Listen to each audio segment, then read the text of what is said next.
Сьогодні ми в Фонтанській громаді Одеської області і ще раз доводимо, що співпраця, дружба між громадськими організаціями, між громадськими діячами взагалі витримує будь-які випробування.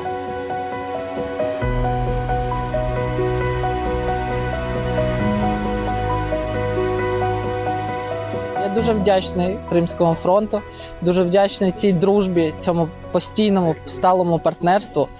І хочеться, щоб в нас цей симбіоз завжди приносив такі плоди і люди отримали користь.